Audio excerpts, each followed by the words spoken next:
Welcome to my video.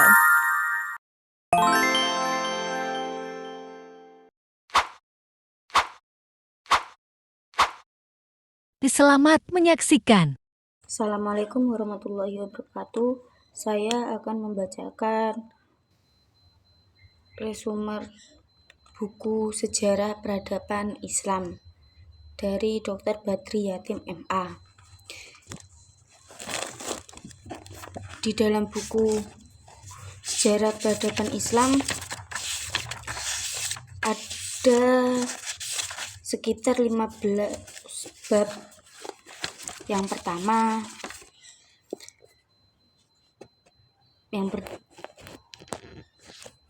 bab pendahuluan. Yang kedua ada bab riwayat hidup Nabi Muhammad Shallallahu Alaihi Wasallam. Bab ketiga ada masa kemajuan Islam pada tahun 650 sampai 1000 Masehi. Bab keempat ada masa desintegrasi dari 1000 sampai 1250 Masehi. Bab kelima yaitu Islam di Spanyol dan pengaruhnya terhadap Renaissance di Eropa. Bab keenam masa kemunduran pada tahun 1250 sampai 1500 Masehi. Yang ketujuh masa 3 kerajaan besar pada 1500 sampai 1800 Masehi.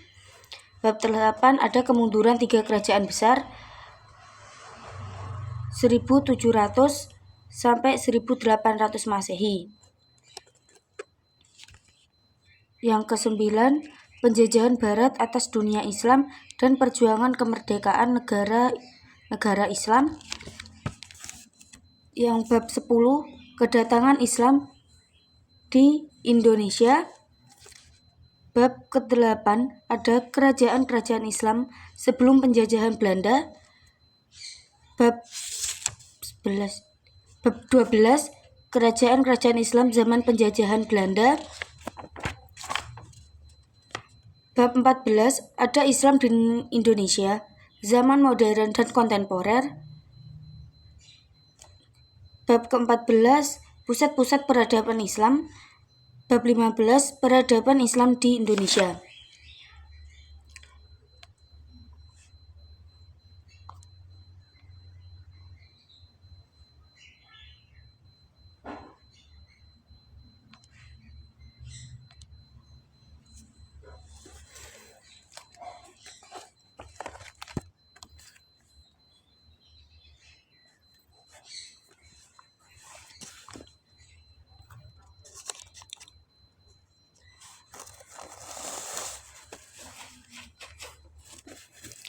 Buku ini mengulas tentang sejarah peradaban Islam yang penjelasannya diawali dengan penjelasan keadaan negara Arab sebelum datangnya Islam sampai dengan peradaban Islam di Indonesia. Dalam bab pertama dijelaskan tentang mendefinisikan peradaban Islam yang mana secara bahasa peradaban Islam diambil dari kata al-hadroh al-islamiyah yang berarti kebudayaan Islam. Kebudayaan Islam merupakan landasan dari peradaban Islam, sedangkan landasan kebudayaan adalah agama Islam itu sendiri.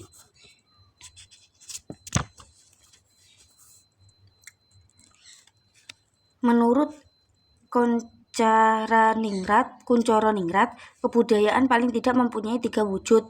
Yang pertama, wujud ideal, yaitu wujud kebudayaan sebagai suatu kompleks ide-ide, gagasan, nilai-nilai, norma-norma, peraturan, dan sebagainya. Kedua, wujud kelakuan, yaitu wujud kebudayaan sebagai suatu kompleks aktivitas kelakuan berpola dari manusia dalam masyarakat. Dan yang ketiga, wujud benda, yaitu wujud kebudayaan sebagai benda-benda hasil karya. Menurutnya, peradaban sering juga dipakai untuk menyebut suatu kebudayaan yang mempunyai sistem teknologi, seni bangunan, seni rupa, seni kenegaraan dan ilmu pengetahuan yang maju dan kompleks. Landasan peradaban Islam adalah kebudayaan.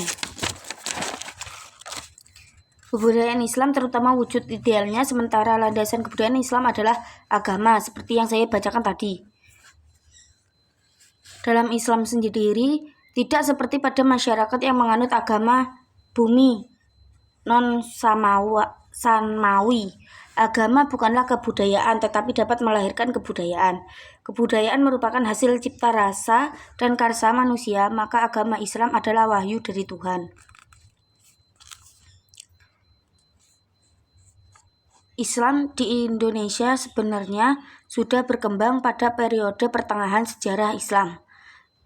Pada tahun 1250 Masehi sampai 1800 Masehi. Tetapi kajiannya terpisah dari pembahasan periode itu.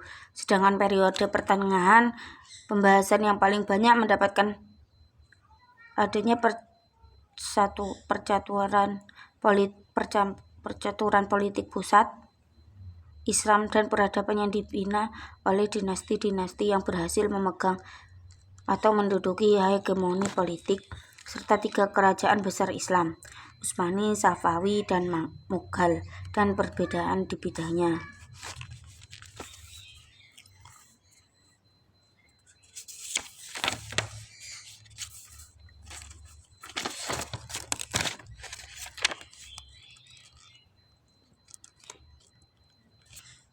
Bab 2 menjelaskan tentang riwayat hidup Nabi Muhammad SAW Arab sebelum Islam. Dijelaskan tentang riwayat hidup Nabi Muhammad yang diawali tentang penjelasan keadaan Arab sebelum Islam. Ketika Nabi Muhammad lahir, kota Makkah merupakan kota yang sangat penting dan terkenal di antara kota-kota Arab lainnya. Kota Makkah merupakan kota pusat keagamaan Arab.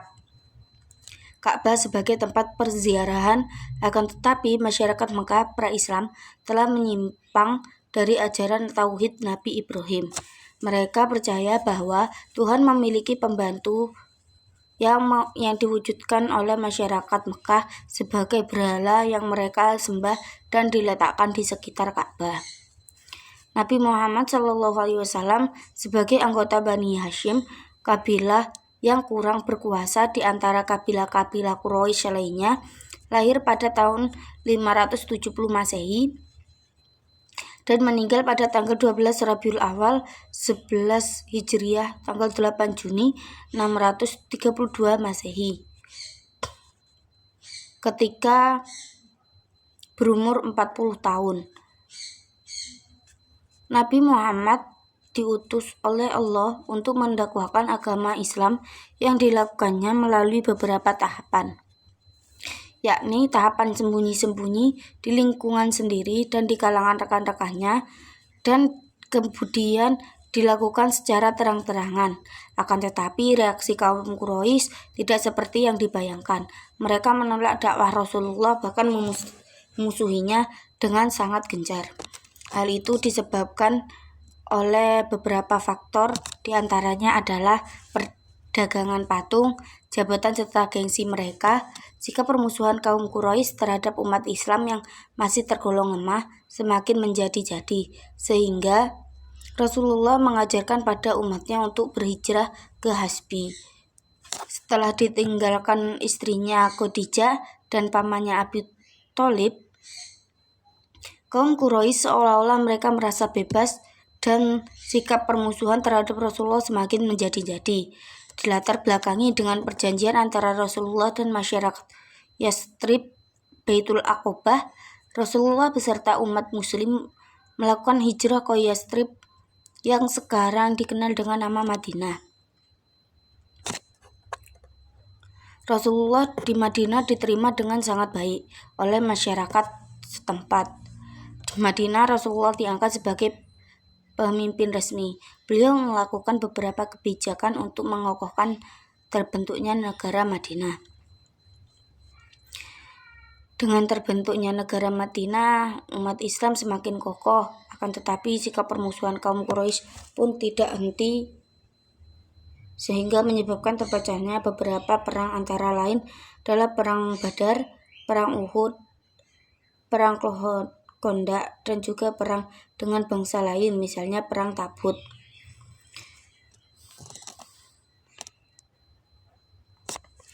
Setelah posisi umat Islam semakin kuat dan mapan, umat Islam melakukan ibadah haji pada tahun 6 Masehi. Akan tetapi tertahan dengan perjanjian Hudaybiyah yang menguntungkan pihak muslim. Akan tetapi perjanjian tersebut dikhianati oleh pihak kafir Quraisy, hingga akhirnya pada tahun 9 Hijriah terjadilah Fathul Makkah dengan damai dan diikuti dengan sikap tunduk dari kabilah-kabilah Arab yang lain. Pada tahun 10 Hijriah Rasulullah melakukan haji wada dan akhirnya beliau wafat pada tanggal 12 Rabiul Awal 11 Hijriah.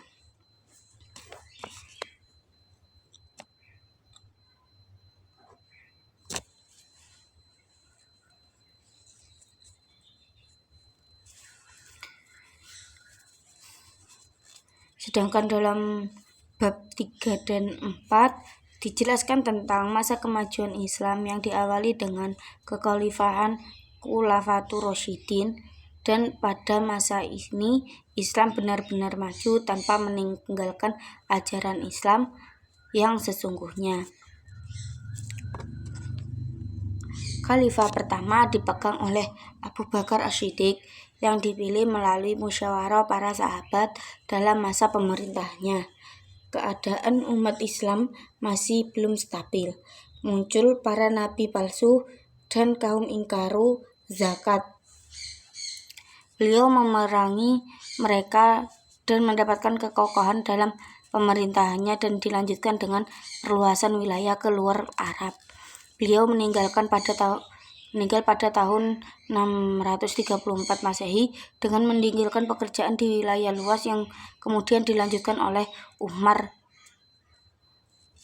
Pada zaman Abu Bakar dilakukan pengumpulan teks Al-Quran atas prakarsa Umar untuk menyingkapi kekhawatiran tentang hilangnya Al-Quran yang disebabkan oleh banyaknya para hafizin yang gugur di medan perang. Umar bin Khattab diangkat sebagai khalifah atas keputusan Abu Bakar setelah bermusyawarah dengan para sahabat. Umar melanjutkan usaha Abu Bakar dalam luasnya wilayah. Karena luasnya wilayah begitu cepat, ia mengatur administrasi negara dengan contoh administrasi yang sudah berkembang, terutama Persia. Umar menerbitkan sistem pembayaran gaji dan pajak tanah. Pengadilan didirikan dalam rangka lembaga yudikatif dan lembaga eksekutif, sedangkan untuk menjaga keamanan dan ketertiban, beliau membentuk jawatan kepolisian dan pekerjaan umum. Umar juga mendirikan Baitul Mal, menempa mata uang, dan menciptakan tahun Hijriah. Umar bin Khattab memerintah selama 10 tahun dan meninggal pada tahun 644 Masehi atau 23 Hijriah, dibunuh oleh budak asal Persia, Abu Lu'lu'ah. Beliau membentuk dewan yang terdiri dari 6 orang untuk memilih khalifah yang melanjutkan perjalanan Umar, dan dipilihlah Utsman bin Affan setelah terjadi persaingan yang ketat antara lain dengan Ali bin Abi Thalib.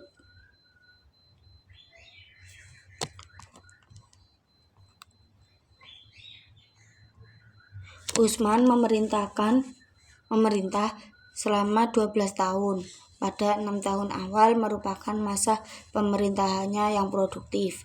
Beliau membukukan Al-Quran sejumlah 5 kitab yang disebarkan ke wilayah-wilayah yang lain untuk menyeragamkan bacaan Al-Quran umat Islam.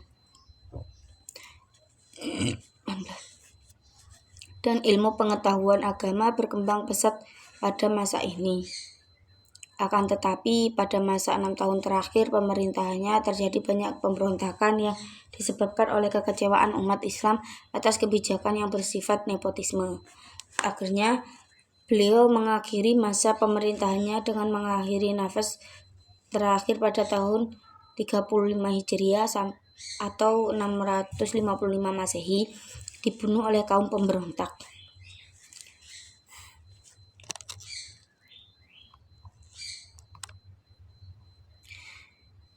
Setelah wafatnya Utsman, masyarakat beramai-ramai membuat Ali bin Abi Thalib.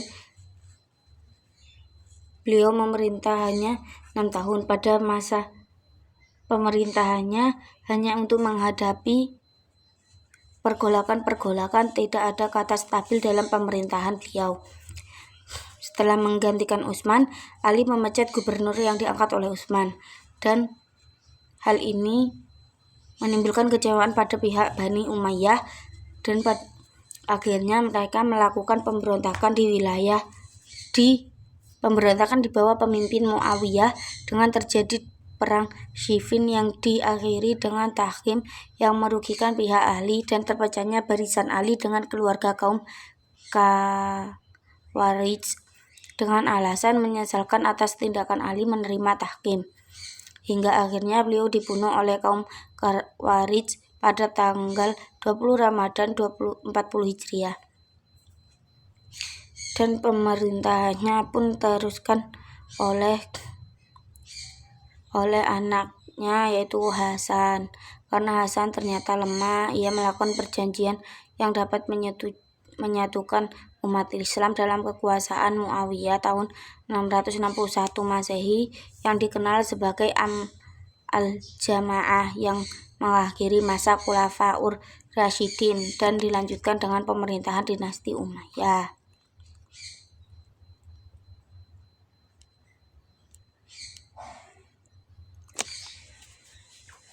Dalam periode dinasti Umayyah, perkembangan umat Islam pun semakin pesat, baik dari aspek ilmu pengetahuan,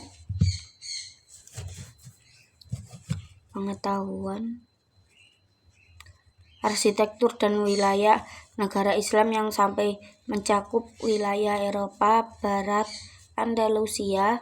Akan tetapi di ujung tanduk masa kekhalifahan Umayyah sering terjadi pemberontakan yang disebabkan oleh nepotisme, kebijakan-kebijakan yang krusial, dan kewibawaan yang semakin menurun, hingga akhirnya digulingkan oleh Bani Abbasiyah yang dibentuk Daulat Bani Abbasiyah pada tahun 1132 Hijriah. Adapun keruntuhan dinasti Umayyah difaktori oleh sistem pergantian khalifah yang berdasarkan keturunan. Terjadi pemberontakan oleh kaum Syiah pengikut Ali yang dilatar belakangi oleh peristiwa pada masa Ali yang dibunuhnya Husain bin Ali oleh Khalifah Yazid, pertentangan antara etnis Arab serta kalangan kaum Mawali. Pada masa Daulat Bani Abbasiyah, umat Islam mencapai puncak kejayaannya hingga dapat menyamai bahkan mengungguli kekuasaan Romawi dengan berkembang pesatnya peradaban umat Islam dalam aspek duniawi, dalam aspek ilmu pengetahuan baik agama maupun duniawi, arsitektur, kepemerintahan, kedokteran, sastra, militer, dan lain-lain. Karena sangat luas wilayah umat Islam dan kepemimpinan dipegang oleh khalifah yang lemah, wilayah-wilayah negara Islam mulai memerdekakan diri, hingga akhirnya banyak terciptanya negara-negara kecil Malukut Tawaif yang melantar belakangi ambruknya dinasti Abbasiyah. Selanjutnya pada bab 5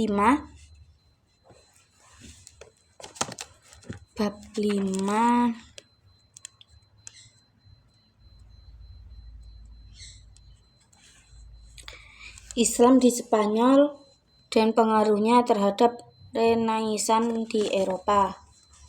awal masuknya Islam di Spanyol pada masa kekhalifahan Umayyah dengan tokohnya Tariq bin Ziyad beserta kawan-kawan yang memegang kekuasaan Gotik yang semena-mena. Pada awal pemerintahan Islam di Spanyol masih gonjang-ganjing dalam artian belum stabil. Masih banyak terjadi pemberontakan yang terjadi dari pihak kaum Nasrani dan juga persaingan politik dari inter sehingga datanglah yang masuk Adakwil di Spanyol yang lari dari kejaran Bani Abbas yang telah mewarisi kekuasaan Bani Umayyah.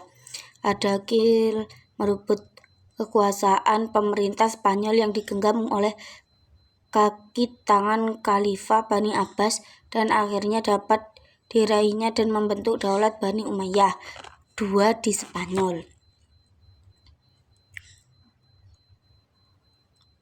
Peradaban Spanyol yang digenggam oleh umat Islam berkembang pesat dalam bidang intelektual, sains, fikih, musik, seni, bahasa, dan sastra, serta arsitektur dan bangunan-bangunan di kota.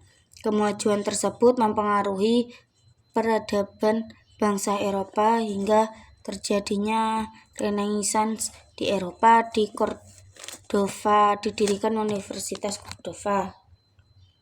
Perpustakaan banyak dibangun dan masyarakat hidup sejahtera. Pada bab 6, masa kemunduran Islam. Setelah Khilafah Abbasiyah di Baghdad runtuh akibat serangan Mongol, kekuasaan politik Islam mengalami kemunduran secara dramatis. Wilayah kekuasaannya tercabik-cabik dalam beberapa kerajaan kecil yang satu sama lain bahkan saling berperang. Beberapa peninggalan kebudayaan dan peradaban Islam banyak yang hancur akibat serangan Mongol. Namun kemalangan tidak terhenti sampai di situ. Serangan Timur Leng berperan dalam membongkar pusat-pusat kekuasaan Islam, dan umat Islam berusaha dengan tertatih-tatih untuk bangkit kembali. Sedangkan bab ke-7 dan sampai bab 8 masa 3 kerajaan besar, yaitu Kerajaan Utsmani, Safawi, dan Mongol. Setelah kejatuhan Daulat Bani Abbasiyah, umat Islam berusaha untuk bangkit dari tidurnya selama 1,5 abadan. Dan pada masa ini, kekuasaan dan kemajuan umat Islam masih dapat dirasakan, perkembangan perbedaan pun terus meningkat.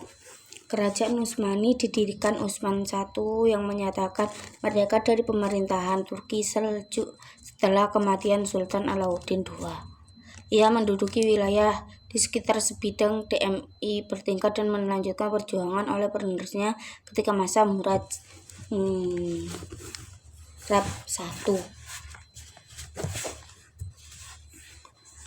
Ia memantapkan keamanan dalam negeri dan melakukan perluasan ke arah barat, dan ekspansi kerajaan Turki sempat terhenti beberapa saat dikarenakan serangan tentara Mongol di bawah kepemimpinan Timur Leng yang menghina Sultan Bayazid beserta putranya dalam tawanan tahun 1403 Masehi. Setelah kematian Timur Leng yang berakibat terpecahnya belahan mereka dimanfaatkan oleh penguasa Turki Utsmani dari cengkraman Mongol. Puncak kemajuan yang dicapai pada masa Muhammad II, beliau dapat menaklukkan Bizantium sehingga melancarkan ekspansi kerja Turki ke wilayah Eropa. Perkembangan peradabannya terjadi dalam bidang politik, bidang militer, ilmu pengetahuan dan teknologi, serta agama, hingga akhirnya mengalami kemunduran namun masih dipandang oleh Eropa.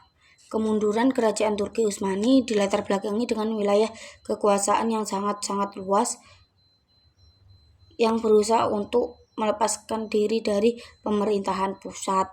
Heterogenitas penduduk, kelemahannya penguasa budaya pungli, pemberontakan negara Janisari, merosotnya ekonomi, dan terjadinya stagnasi dalam lapangan ilmu teknologi. Dan akhirnya Turki Utsmani hancur setelah kekalahannya dalam PD1 dan kekuasaan Sultan dibantah oleh Mustafa Kemal Pasha yang membentuk Turki menjadi negara yang sekuler.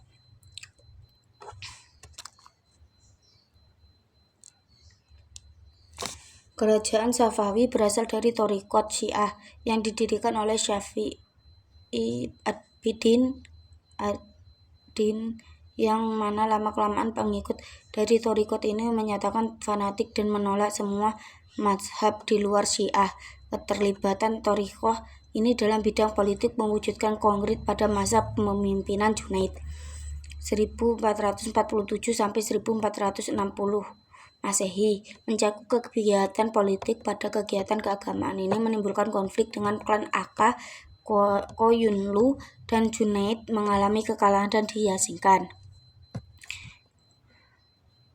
Di bawah pimpinan Ismail, pasukan Kizilbas menyerang dan mengalahkan Aka Koyunlu dan merebut wilayah-wilayahnya hingga seluruh Persia dan bagian timur Bulan Sabit subur di bawah kekuasaannya. Ambisinya yang tak terbendung dan menguasainya untuk menaklukkan Turki Utsmani. Akan tetapi mereka mengalami kekalahan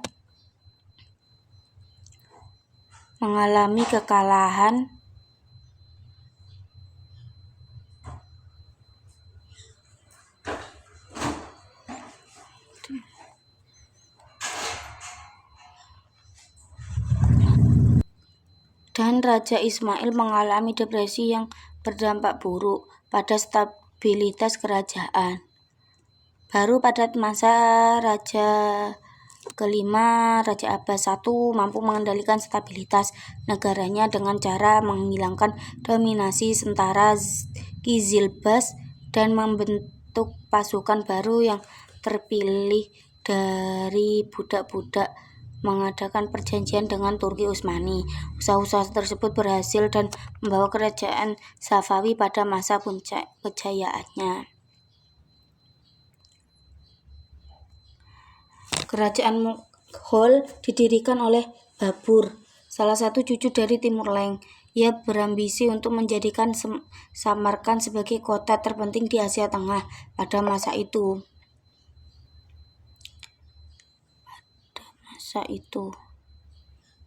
Awalnya ia mengalami kekalahan dan berkat bantuan dari kerajaan Safawi ia mampu menguasainya dan kemudian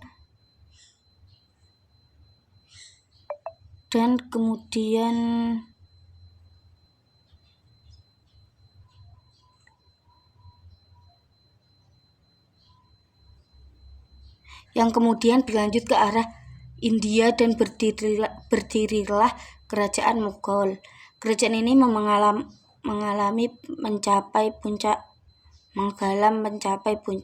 kejayaan pada masa pemerintahan Akbar yang dapat meredam pemberontakan serta merebut wilayah lain. Ia menerapkan toleransi yang tidak universal untuk kestabilan politik. Adapun kemajuan ini dapat dipertahankan pada 3 raja sesudahnya, sedangkan raja setelah itu merupakan raja yang lemah dan membawa kerajaan Mughal di ambang kehancuran. Adapun faktor-faktor yang melatar belakangi kerajaan Mughal adalah terjadinya stagnasi dalam pelantikan kekuasaan militer, dekadensi moral para pejabat, pendekatan Aurangzeb yang terkesan kasar yang menimbulkan benih pemberontakan